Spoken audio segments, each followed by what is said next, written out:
Moment of silence for the champions, for those who make going hard a lifestyle. Never wait for nothing, gotta get it right now. I'm in the spotlight when they turn the lights down. Only a champ swing the hardest in the 12th round. I love the fourth quarter, I love the ninth inning, I love game 7. Bring on the competition, cause in my heart, yeah, nobody do it better. Can't slow me down, won't stop me, never. I'm so passionate, Clay, I'm Tyson in his prime. You know me, man. I'm Barry Bonds with Mines. What's up, everybody? Welcome back to the Pressure Podcast. This is a Saturday night edition. Players under pressure. Let's get Give it. me a hell yeah! What's up, guys? How y'all doing this evening? We're coming to you on a night where the Strickland Shimaev UFC fight is on the way. They just walked in. The announcer's about to do his thing, promote and put some sizzle on the steak before the bell rings. Today we were going to recap the second round of the playoffs. Games 3 have unfolded since the last episode, and we will also make our predictions, seeing where we go going forward from games 4 on out. We have 2 series that have the favorites in complete control, and then 2 series where it looks like it's going to be a back and forth fight. Today we're also going to tell you who's under pressure to perform for the round being, even though I'm going to eliminate some players just because their teams really don't have much of a Very chance. relevant. But here goes Bruce Buffer doing what he does best.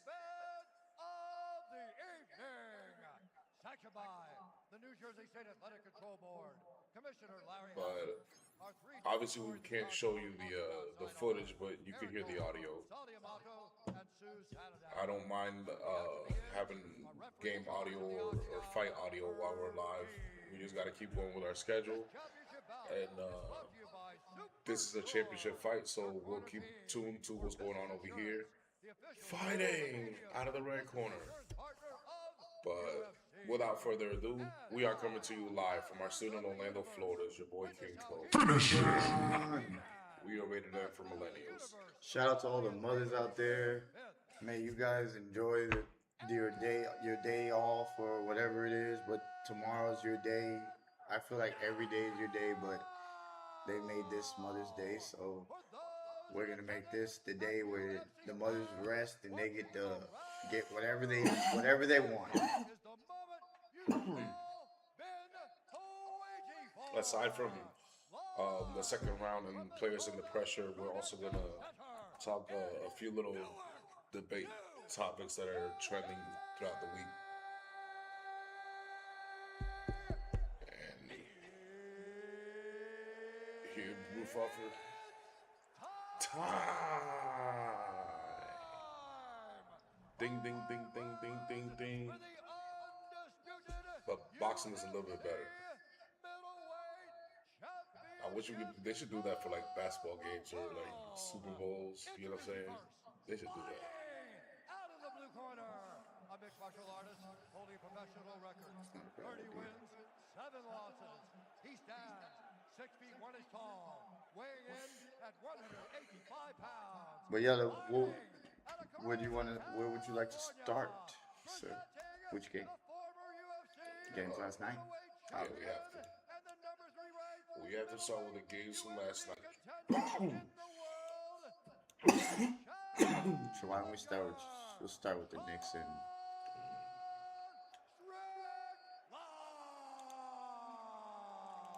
let's start with the Knicks and Philly. So yeah, that was the Knicks.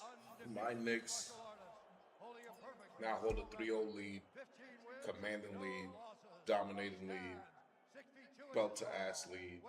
You don't belong around here, Philly lead. The fuck down. The Philly came out of the gates on fire, 31-27 advantage, but then we caught up 33-21, then 25-24, and 23-18. We never relented. We just kept building and building and building. We're just a better team. And I figured this as soon as the Boston Celtics lost to the Sixers. I was like, well, I don't possibly see how they could go off on us like that. and I don't see how they can stop us from going off. So it was a good series for what it's worth. It felt like we were home all 4 games. We're going to be home for all 4 games. New York is only 2 hours away from Philly. And matter of fact, half the people that commute to New York don't even live in New York City. They live like 40 to 30 minutes away and commute like an hour to work. So those people are the ones that get to go between New York and Philly, and they're Knicks fans. You know what I'm saying? So it's just an advantage that the Knicks have when they're on their A game. When the Knicks were nothing, we weren't doing this shit. So people complain all they want that Knicks overrun arenas. This is just because we've been waiting this long. Basketball is the mecca. It's Madison Square Garden, and it's what it is. But I don't see much of a change here. Josh Hart does what he does. 12 and 11. Jalen Brunson was on one with 9 assists. Bridges had 23. He's been averaging 18 points per game since that game when he scored 0. Karl Anthony Towns didn't have to do much, 8, 12, and 7, but he's still doing that point center shit. And then McBride filled in for OG Anunoby, but McBride didn't really have to do much either. He didn't have a good shooting game. Shaman did that for him. Mitch Robinson was himself. Jordan Clarkson was him, 5 rebounds and 3 assists. We appreciate that. That's a solid game for Jordan. Alvarado doing what he does. And we just had solid contribution from the bench. I believe that's about it. Sojan. But the Sixers, they also gave you the best punch without Joel Embiid. Maxey had not a king game. You know what I'm saying? 8 of 12 is not a bad game, but I think he was trying to get his teammates more involved. And we're going to speak on this because he also played 44 minutes, so he might have been tired too. I want to speak on that, absolutely. But VJ Edgecombe did what rookies do, 11, 7, and 4. Paul George continued actually pretty not that bad. It's 15, 5, and 3. Only problem I have with 22 the Paul, and 8, with the and Paul then George Embiid is- 18. and you saying that he didn't play that bad is that he had the 15 in the first half and he didn't score again. So he shot terrible in the second half, 6 for 18. Yeah, well, at this point, this is what you expect from Paul George is 15 points. The fact that he gave you that alone, you know what I'm saying, is better than nothing. You're supposed to win with a game when Paul George gives you 15. The way he was shooting the ball off the cover in that first half, I thought maybe it would be like at least 30. Where they lost the game is where Maxey and Edgecombe played most of the game and they only put up 28 points. That's literally it. Right there. The fact that they normally give you about 50 and they only give you half, that goes the game right there. And Embiid that can't get his teammates involved. No, Embiid is not the type of guy to do that. He's just a center. Yeah, but Karl Anthony Towns is a guy who can score the ball too. And look, he's taking his game to where he can, facilitate the ball more and not have to do so much. And guess what? It's keeping him out of foul trouble Yep. for the most part. Joel Embiid ain't one of him, so we don't know what's going to go on with that situation. If I was the Sixers, I'd start shopping them right now. I think the time is done. Obviously, a big guy like that, a center like that of his caliber is hard to find, but his exact caliber is nowhere to be found most of the time anyway, even when you do have him around, because he's always hurt. And there's no shame in saying that. After he's been 10 seasons, it's time, try with something Been new. hurt every year since he started. He came into the league with an ACL tear. So, yeah. Yeah, you're getting any younger, so it's not like anything that's going on right now is going to be fixed later. It's going to continue. It's going to get worse. So I think the series is done. I thought it might be a sweep, but it looks like it's going to be a sweep. If Philly comes back and win one more on their home turf, doesn't bother me much. But I prefer to go for the kill. But then again, So what I've noticed in all these games is that, the last 2 games, is that Philly has tried to throw their punch. They throw their best punch, but then you guys answer with that punch, and it's a mega punch. It's not a jab or a hook. No, nigga, it's the knockout. Like, that's what they're doing. They're knocking their opponents out. It's not. The Knicks are poised to win the championship this year. but what do the Sixers do after this? Edgecombe and Maxey are your future. Yeah, absolutely. Keep Paul George, you know what I'm saying, for now. Yeah, I mean, he's on contract. You can't. And Kelly Oubre. If you Nobody's- can shop with Joel Embiid for like Greek freak, that's what you should do, right? George too. No, keep Paul George. Keep Paul George. He can still defend. He's not that bad. And he's just basically meant to be your third Yeah, or but fourth option. what did he get? For 4 years? How much was it? Well, I'm just saying priority number one is obviously if you can get a Greek Freak for Embiid, that's even bigger. I don't know if the Bucks will do it, but Embiid, You said it's even? yeah, Embiid and Greek Freak make about the same money. Oh, but adding more, right? Obviously, like Philly would have to add more than that than just Embiid. I mean, come on, man. I don't have to talk everything literally. I'm just saying players for now. I'm not talking draft picks, all that stuff. I'm just saying if they need to get rid of Embiid. Yes. They need to get rid of Embiid, and if they could get Greek Freak for it, that's the perfect trade for him. Obviously, I don't know if the Bucks will do it. I seriously doubt the Bucks will do it because Embiid has, I don't know, 2 or 3 more years left in his contract. So it's not like it's a soon expiring contract. Has the contract expired next season, that'd be a great trade for the Bucks to have because that would clear up cap space. Plus, you could get yourself a bunch of picks. But I don't think that's the case with Joel Embiid's contract. I'm pretty sure there's still 2 years left, and he's an injury-prone motherfucker. So good luck for the Bucks to shop him around after that. So no. I was gonna say 2 or 3 years left in the league, maybe. Yeah, so He might be done after. if I'm the Sixers, that's the target right now is Greek Freak. You need to replace your center because that's all you need. Obviously, you shore up your bench, but what you need to focus on is your center. And if you could trade Paul George for some bench players, trade him for some Utah players or some. Your bench ain't bad. It's just it needs experience. It's a team that is a young team. Trade him for some I don't know, some Pacer players. If you could swing him for Siakam, do it. You know what I mean? But I don't know if the Pacers will do that. I don't know who wants to get Paul George or Joel Embiid. Only the Sixers did that punk ass shit. But only time will tell. But this series is over. The Knicks are poised to make a NBA Finals run. Let's get to the next series here, which is between the Minnesota T-Wolves and San Antonio. The T-Wolves hosted this game at Game 3, and both teams were basically back and forth the entire game until the very end. Wemby was just a little too much more than they were, and Ant-Man didn't respond like he normally does, but he can't be himself right now, so we will speak on that later. Castle was great, 40 minutes, 13, 4, and 12, okay? But he was 3 of 11, which is pretty bad, and you wish you could do better for the future. Wembanyama did it for him, 39 and 15.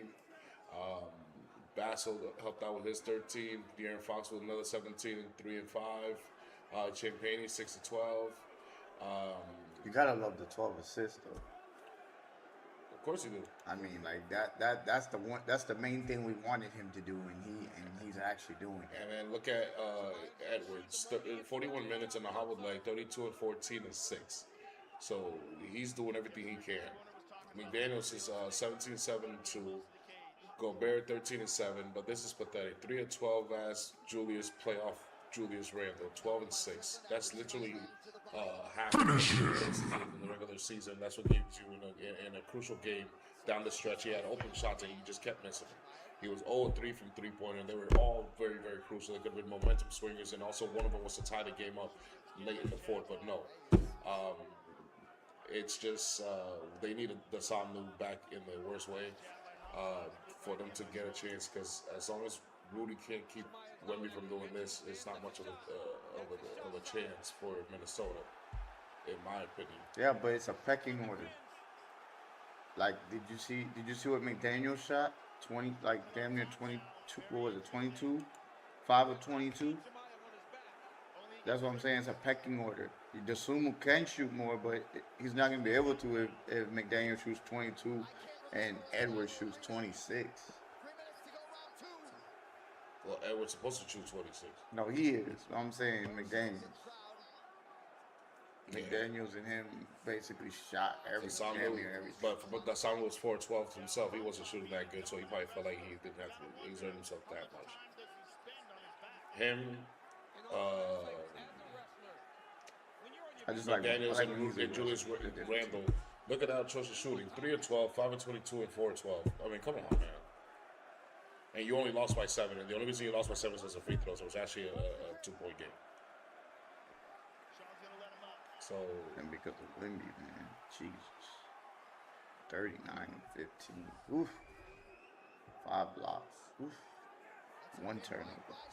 Barely lost the game and you guys shot like shit. Just don't shoot like shit. But man, I'm gonna give you some advice for later. But what do you think is going on over here? Looks like she might have got this guy on a little. I think it's one of those things where like their centers are better than their centers.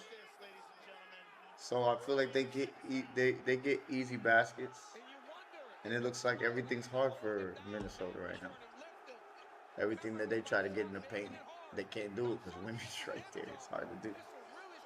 So it's one of those things where you gotta be able to shoot the ball around the perimeter and shoot it effectively, because if you don't, you could get blown out by this team.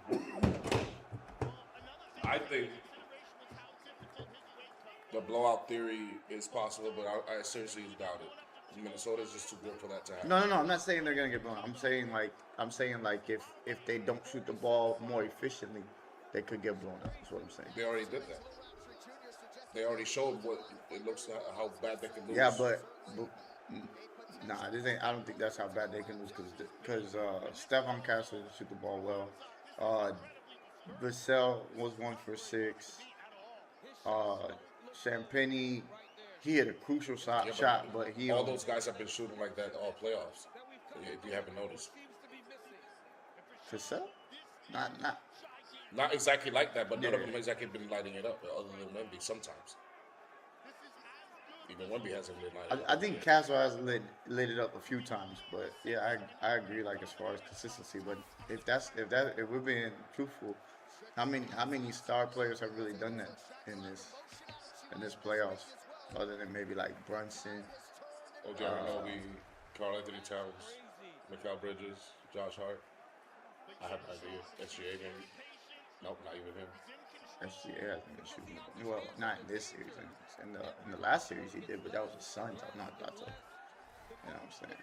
Even Mitch Robinson show up more than half of these bums out here. But that's what Must I mean. be nice. Like, Must be nice, Knicks fans. Must be nice. We don't have to worry about that shit.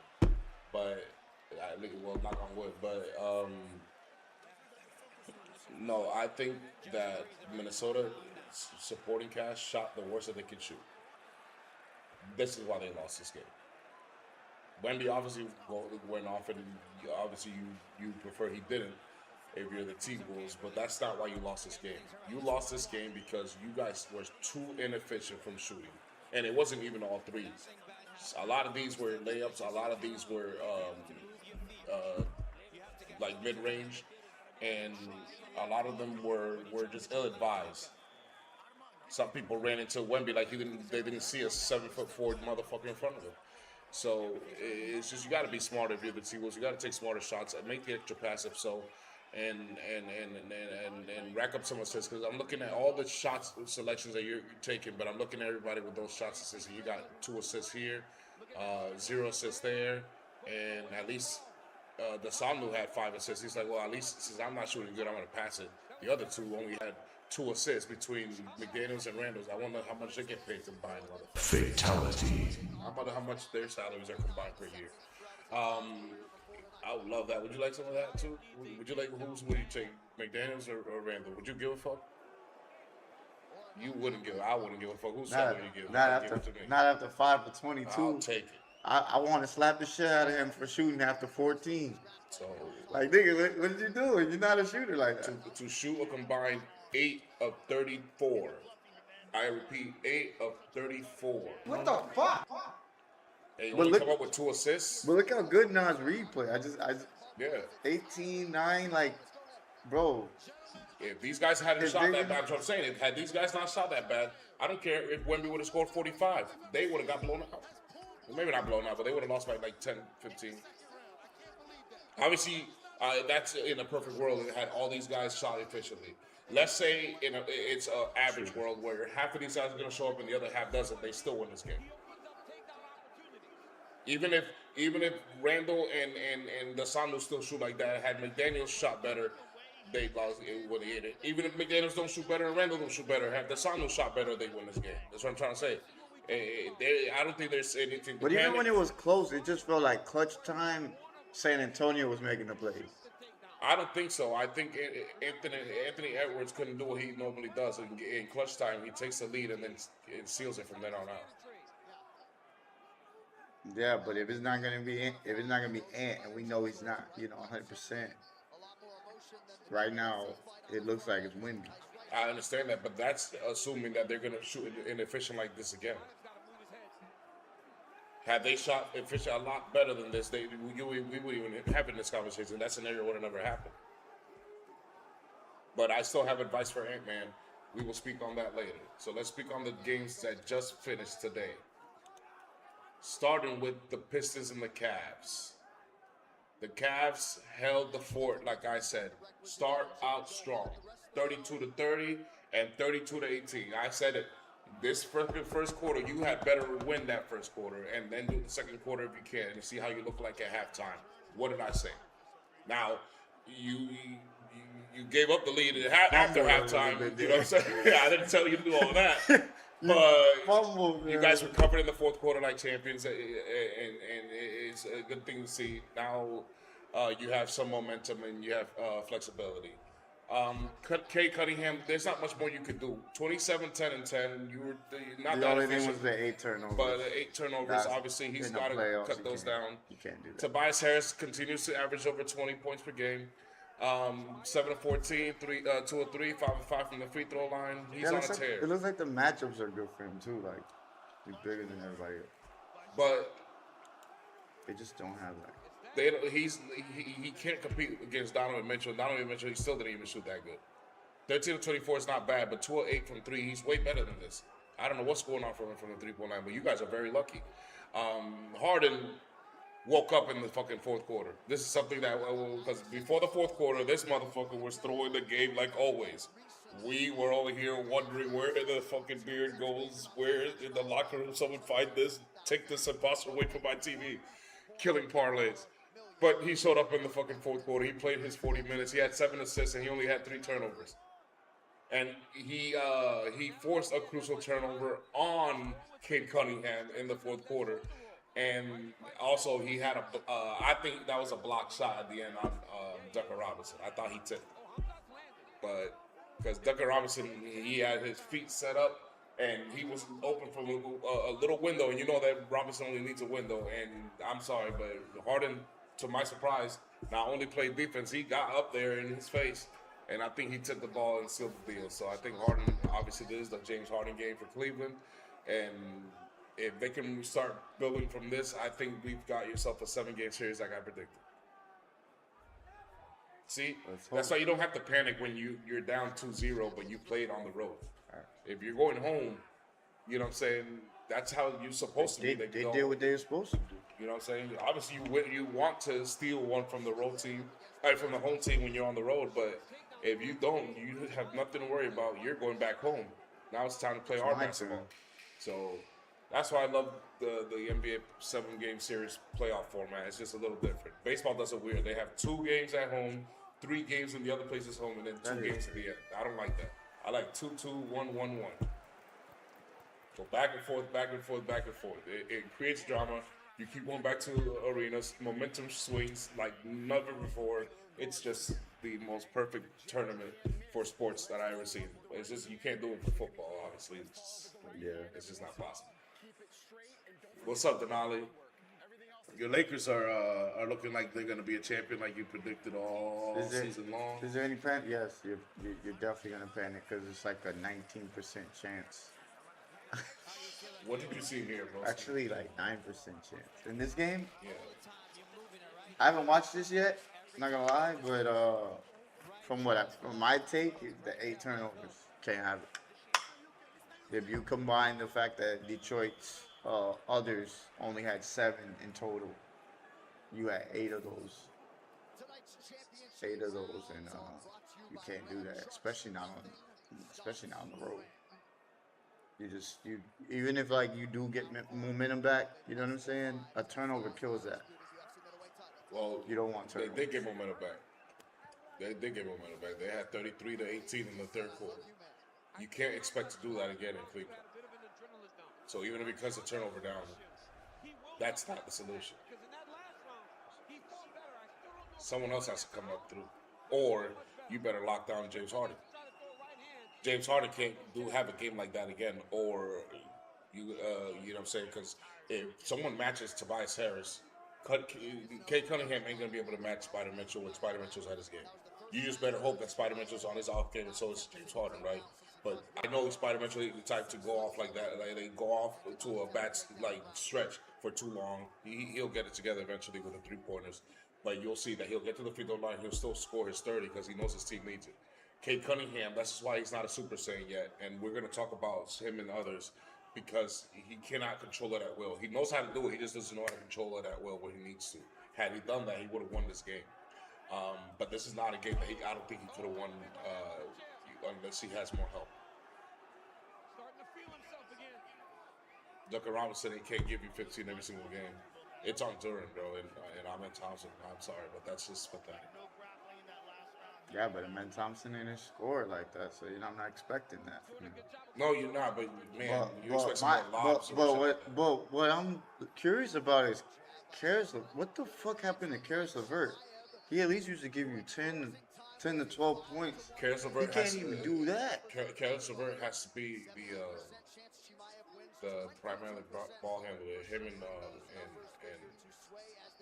what's his face used to like split duties.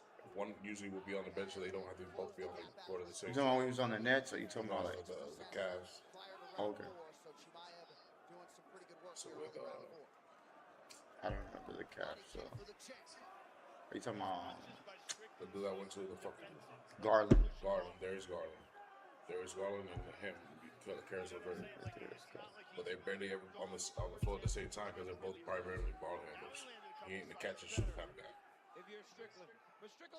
When you know what I'm saying, when Cade Cunningham goes on the floor, he's the primary sixth man, but for some reason he doesn't assert himself like he could. I don't get it. But Nigga had 4 steals in the game, dude, so they also can't Tobias say he didn't Harris. have no defense. Tobias Harris showed up to play. He ain't leaving Cunningham hanging like that. It's just Duran. It's supposed to be Duran. He's supposed to be the Mobley here, and he ain't. He can't. He has to outplay Mobley for the Pistons to have control of the series, because Kate Cunningham is more consistent than Spider Mitchell right now, and Tobias Harris is more consistent than James Harden. Is why they have a 2-1 lead. But that's not enough to win a championship if you're Detroit. You've got to get this shit together. But Nah, they won't win a championship because neither one of these teams will beat the Nets. then we have the Thunder and the shout out Lakers. to them. Now these teams dead in the water. They tried their best. Oklahoma told them who the fuck they were. In the first quarter, pin smacked the Lakers in their own house, 31-25. Then the Lakers said, wait a minute, there's our house, push back, 34-26. They got the lead at halftime. And that's the last time they had the lead. You could have turned the channel off to watch a TV show, an anime, a cooking recipe thing, whatever you like. Yeah. A UFC fight, because there was not much of a game after that, and it's not much of a season left for the Los Angeles Lakers. They're making reservations to Cancun and Cabo right now as we speak. They're getting new luggage. Louis Vuitton stores are completely out of all luggage and bags, or travel bags for that matter, in the greater Los Angeles and Philadelphia area. So, LeBron is probably doing a speech right now for retirement. This is probably it right now. Doing his rounds. He's going his rounds. He's probably he's gonna play game 4. He's gonna play his heart out, but it's just not enough. It's not enough. It is not enough. It is not. First of all, he's not shooting too well anyways. It's not like he's scoring 30 a game. And then on top of that, AR ain't giving him shit. But Bronny scored. He had 4 minutes. He scored, but he also had a turnover. Bruh. He did have a turn of bad one too. He had a turnover. Everybody was laughing. The ABC cameras were showing everybody in the Thunder bench. People in the crowd. Some people in the Laker bench right next to LeBron was whispering. They didn't want to make sure LeBron didn't hear nothing. Look at the Thunder. When have we ever seen the Thunder look like this in the playoffs? 23, 18, 12, 24, 10, 16, 12 against the Portland Trailblazers. So basically, the Los Angeles Lakers are the Portland Trailblazers. Duh, because Luka ain't playing. But this goes to show you, motherfucker, I don't want to hear nothing about AR-15 ever again. Austin Reeves ain't shit. What did he score? 17. What does he average? 17 points in the playoffs. You see, Denali? You're the casual, not me. I'm just telling you what my eyes see. I see 17 next to that man's name more often than not, so I don't even have to look up that he averages 17 points per game. It just comes to fruition because that's what the fuck he does. I'm good with numbers.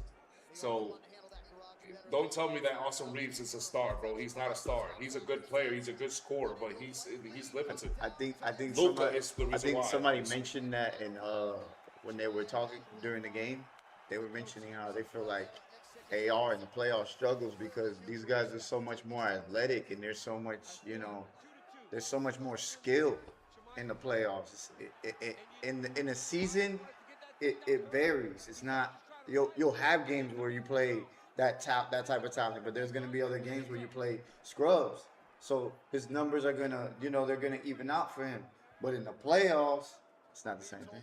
It's just not the same thing. Listen, I'm comparing you guys to the Blazers. Without Luka Doncic, you guys are as good as the Portland Trailblazers. That is a fact. You guys cannot rebound. You have no size. Shout out to Rui though. Who has your most doing rebounds? his fucking Fierro thing. has the 8 rebounds. Everybody else has no more than 6. And that's LeBron James. Fucking 8, man. It's pathetic. You guys can't rebound. You can't defend. You've been saying it all year, bro. You're the You've been worst saying it defense all year. in the entire playoff bracket. And honestly, I'll be real. I don't even think with Luka they would have won. It would have made it a series, but they would not win. Oh, hell no. Not win. No. Nah, I don't know about that. Not win. I don't Not know win. about Make it a series, but they wouldn't win.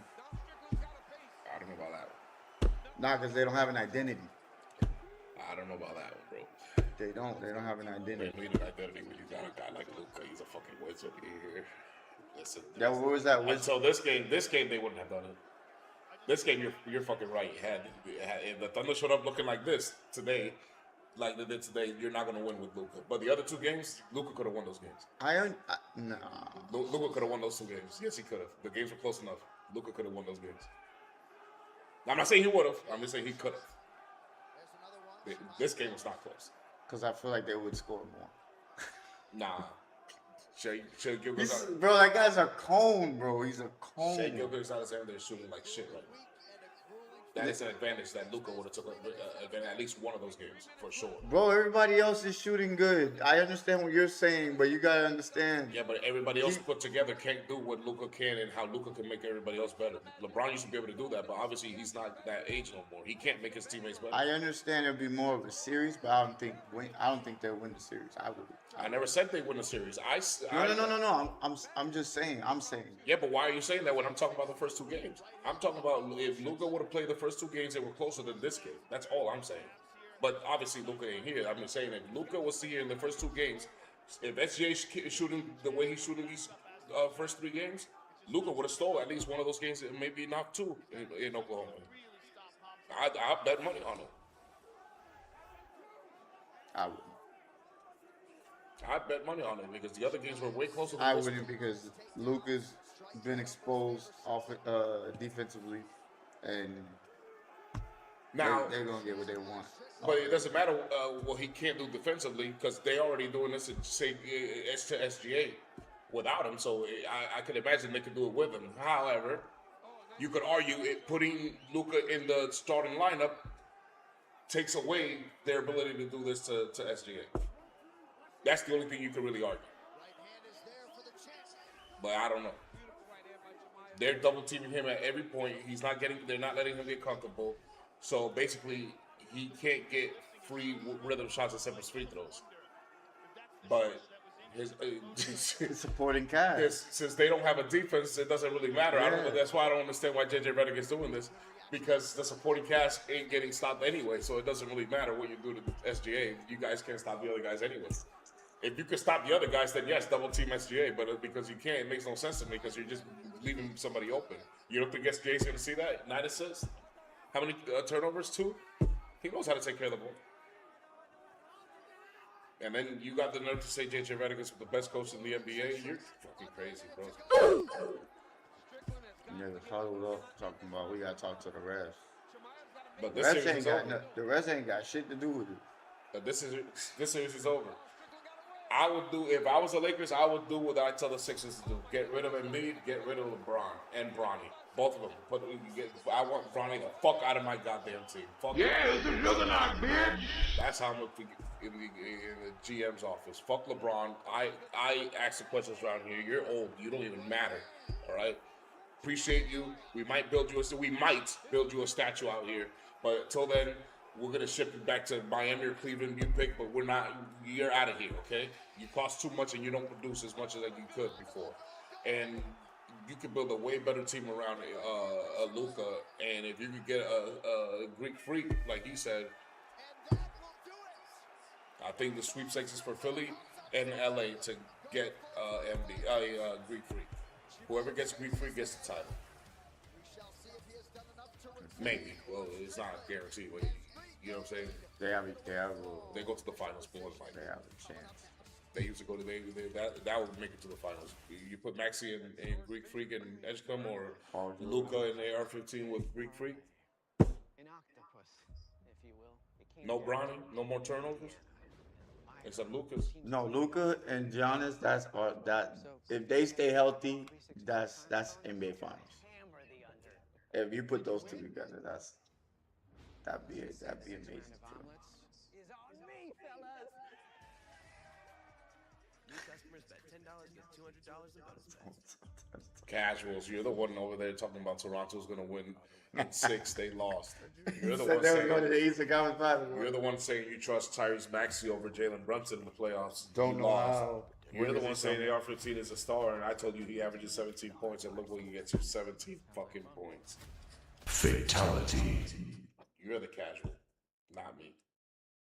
I remind you, I have a 80 something winning percentage, I believe it was. So, in football, may I remind you, I'm pretty good at this.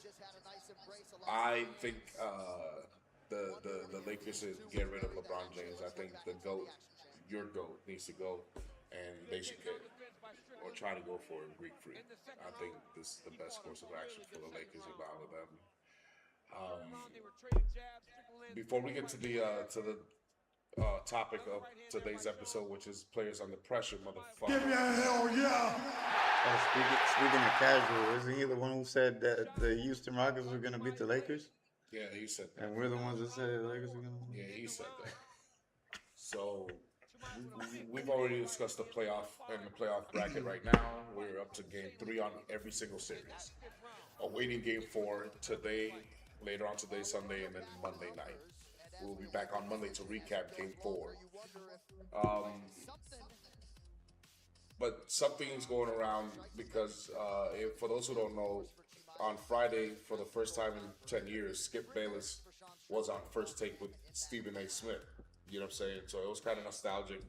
They had a nice little thing. It was a ceremonial thing, but then they went back to business. And one of the first things that uttered out of Skip Bayless's mouth is that LeBron James is ranked in his list 9th all time. What the fuck? In NBA's greatest players. Okay, so obviously to me, this is an experiment to see if the ratings hit, and if it hits, Skip Bayless is going to come back to ESPN. That's going on.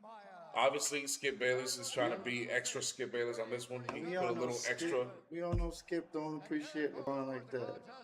No, he does appreciate LeBron. He just doesn't think he's as great as everybody else does. Because to have him in your top 10 is still appreciating him. Yeah, but he's higher than 10. But I get what he's doing. I You get know what what I'm he's saying? doing. But that's He's what's definitely triggering some folk on purpose. old Strickland one.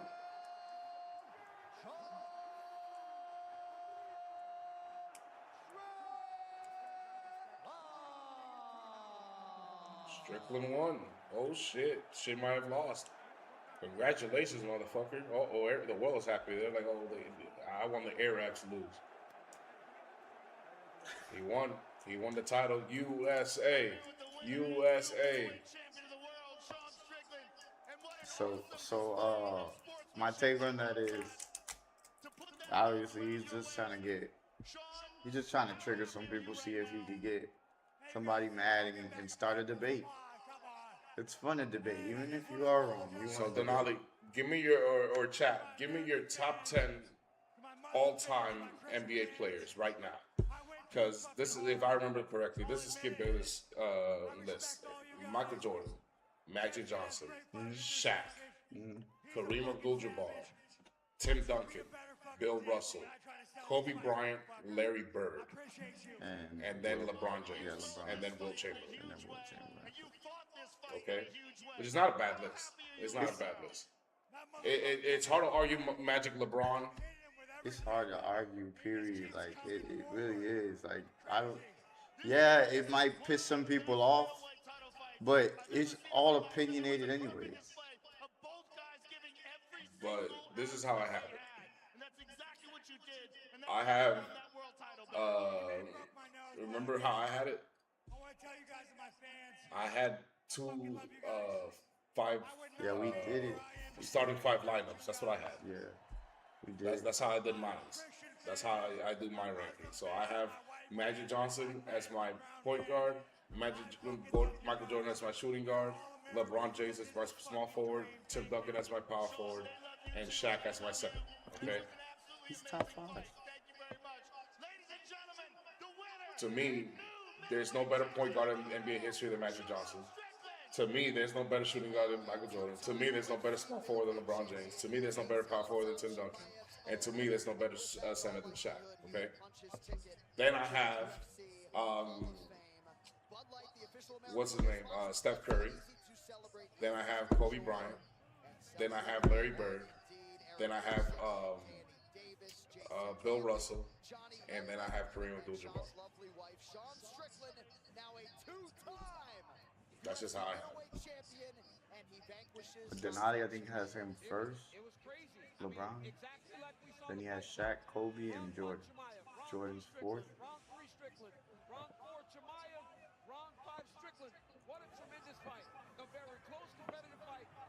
Nah, you're bugging. You're talking about casual? You're talking about casual? Denali thinks what the hell's wrong with this guy? that Magic Johnson might be definitely not in the top 25. Listen, Steph Curry, it's not that he's that great of a player. He is a great player. He has one of the best dribbles that ever existed in NBA You history. said 5? Nah, I'm done with you, Denali. I'm done with you, Denali. Nah, Steph Curry, I put 6. No, actually, I don't care. I don't care where I put Steph Curry because I don't have him exactly number 1 through 5. I just have the best point guard is Magic Johnson, the best shooting guard is Michael Jordan. But who's to me the best player of all time is Michael Jordan.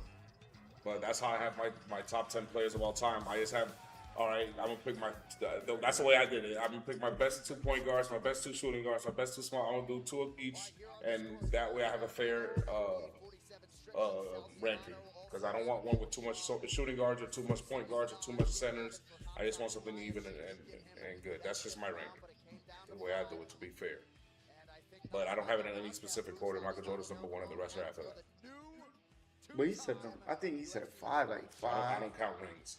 It's crazy. Nah, 5 too high. I don't count rings, so I can't put Michael Johnson over LeBron just because he has more rings. I don't know how I have it in order. I don't think I got Magic Johnson over LeBron. No, I definitely gotta have LeBron there. LeBron's he's an all-time scorer. However, if we're looking at all-time career, that's a different order to me than all-time peak. That's true. That is true. Because if you ask me to pick the top 10 players all time in their peak, I'm picking Larry Bird over LeBron James, and I'm not ashamed to say it. Yeah, it's peak. I mean, I don't see how you could say it. How you could say no. And if you want to pick LeBron James over Larry Bird, I'm not going to argue with you. It's a fair pick. But to me, Larry Bird is a more lethal scorer than LeBron at both of their peaks. I'm sorry. It's a preference. Like if you want athleticism, if It's you not just want that. It's just a lot more of a lethal scorer. I need that in case defenses are, because I'm thinking 80s, 90s, 2000s defense, not this defense now. I'm thinking basketball at its best. So I need guys that could get shots when they're not open, and LeBron ain't that person. If he can't drive, and against those teams back there, you ain't driving on Oakley and them. So good luck. You could drive on maybe the Charles Barkley 76ers. You know, the New Jersey Nets from back then, those days, the Toronto Raptors maybe, but you ain't doing that on the Pacers. You weren't doing it on the Knicks. You weren't doing it on the Nuggets or the Hawks, wherever Mutombo was. You weren't doing it wherever Shaq was, Orlando or LA. You weren't doing it around morning. You know what I'm saying? And you definitely been doing that against Detroit. So I don't know if LeBron will be the same, you know what I'm saying, freight train, that he is in today's game. But I think I would pick Larry Bird over LeBron if we're talking about peak. LeBron had a way better, longer career than Larry Bird, so obviously that qualifies him higher than Larry Bird in the rankings. So that's what I would have told Skip, because are we talking peak or are we talking, you know what I'm saying? But I think it's disrespectful to LeBron. I just think that's just Skip Bayless being Skip Bayless to see if they can garner enough attention for Skip Bayless to come back. Yeah, LeBron. And they're going to come back. You know they're going to come back. LeBron got to be top five. Those two are money together on the TV. Stephen A. and Skip Bayless. So, mark my words, they're coming back. All right, let's get to the players under pressure since the fight is over. We've already spoke about that. And one more thing. Fuck Draymond Green. But this is the hyperbolic time chamber. We are rated M for millennials, like we like to tell you all the fucking motherfucking time. We like to give you nostalgia. Whenever we put players under pressure, we put them in like Dragon Ball Z places for you to like register our message. He has the keys to the hyperbolic time chamber. As you see, it's a special room in Dragon Ball Z where you can spend a year's worth of training in 24 hours to come back stronger, faster, and take down your opponent. So here we go. Give me a hell yeah! I'm kind of revisiting you. Is what I'm really looking at. I mean, it's the same 18 anyway. So I got Maxey. I thought he'd be more efficient. He hasn't been. I expect him to be a lot more aggressive in this next game. And tell Joel Embiid, fuck off. Joel Embiid, you also failed because you couldn't stay healthy like I said you would. And Paul George, you failed because you can't be consistent shooting the ball. You had moments, but then again, in that game when I watched against the Knicks, he was making some crazy ass shots in the first half. So that's partially the reason I'm guessing why you weren't able to shoot the ball the way you were in the first half. The pressure is for you guys to go get one game at least. Have some self-respect. Show your organization that at least you give a fuck to get at least one win. But they can't do it. I'm just they're on it. I mean, you wanted to beat the Celtics and move on. That's what comes with the territory, bro. I'm sorry, that's what comes with the territory. Then I got James Harden and Donovan Mitchell. Good shit. Donovan Mitchell, like I knew he would, did exactly what I expected him to do. Not only did he have 35, but he had 10 rebounds. He was getting his teammates involved. He was the driving force, and James Harden was the hammer. He was the one that finished the game pretty much for them. Shout out to them. The next game, rinse and repeat. Hopefully you guys tie the series. Then I have Julius Randle. I need you to come with this energy right here, brother. Cause this dump, I watched it over again. Wimby ain't want no smoke. Wimby put his hands up first because he thought he was gonna be able to block it.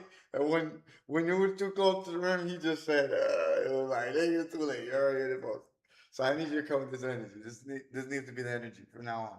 We need the. I don't know if you remember when Julius Randle first came out when he was with Kentucky. He had like this bulldozer mentality where he was just moving motherfucker. I mean, he still does it, but it's just really inconsistent when it comes to the playoffs. It's almost like he wants to become a jump shooter in the playoffs. So I need this Julius Randle. Then I have Kate Cunningham, 8 turnovers. Can't do it. Can't do it. 8 turnovers in no playoff game. You can't do it. I mean, yes, my man's right over here. You probably still wouldn't have won the game, but I'm sure it would have been closer, and you guys might have stopped some momentum that was being built. But when you have 8 turnovers, those are momentum killers no matter what. And 8 of them, shit, like can't have it. I thought you shot the ball pretty well. You definitely can shoot it a little better. I understand because it's hard when you don't have nobody to share the ball with, share the wealth with. But that's why you're up there, because the pressure is for you to become a diamond. Then I have Karl Anthony Towns, Jalen Brunson. You guys want to be etched into the Hall of Fame, which you will be. But as one of the best duos to ever do it, go get a championship this year. I really believe that you guys can do it. I really believe you guys can do it. Like I said, Karl Anthony Towns don't even need to do the offensive stuff, but he can do it. He can get into that bag. So just the fact that they're doing this the way they're doing it right now is scary, because if Karl Anthony Towns does decide, hey, let me go ahead and put my 25 and 15 up there and 10, then nobody stands a chance against this duo. To me, they're one of the best duos left in the playoffs. Then I have SGA up there. I need you to be more efficient, brother. I know they're double teaming you, but it looks like if you're not able to get to the free throw line, you're struggling. Seems like you're struggling as far as like getting off your shots. I know they're double teaming you, so most of it's gonna be catch and shoot, but you got to make the most of those. So you just got to be a little more efficient, and y'all should be fine. Y'all should pretty much run through the Lakers. I'm guessing a sweep. It should be over. I respect LeBron. I know LeBron's gonna bring it, but to me he's just too old, and you guys are too young and too hungry. Then I have Wimby in there. Wimby, can you do this again? Can you be this efficient? It's not that easy. I know that. But can you be this efficient without having to shoot the threes? Can you be this efficient with your rebound? I love the fact that you have 15 rebounds. We don't see that enough from you. I like the aggressiveness. I love how you're picking your spots. Can you do it again? If you can do it again, the Spurs should be able to take care of Minnesota the next game. Yep. And then for the viewers asking why they have a ball time chamber, it's because as we're getting ready to close out very soon, Game 4 is in a few hours. And Game 4 is in less than 48 hours for the team that just played now. So that's why, because they only have 24 hours or less to get ready. So they have to hit the lab, because it's either win or go home. This is it. The NBA season is over. This is the playoffs now. So yes, that was the players under pressure for the second round in the hyperbolic time chamber. In Dragon Ball Z, I controlled the gravity room. It's a special room where you could multiply Earth's gravity times however much you can handle. Come back faster, stronger, take out your threat. So here we go, 20 times gravity. In here, you're going to find stuff on Castle. You're going to find, won't tell me. What happened? God damn it, the fucking camera. I don't know what's going on with this shit, bro. It's not charging? And I charged it while we were watching the fight before that, even then, just in case. I always do. And it's still, I don't get it. I don't get it. I think we might have seen a new camera. Yeah, we're not getting the camera. Fucking Face app. A.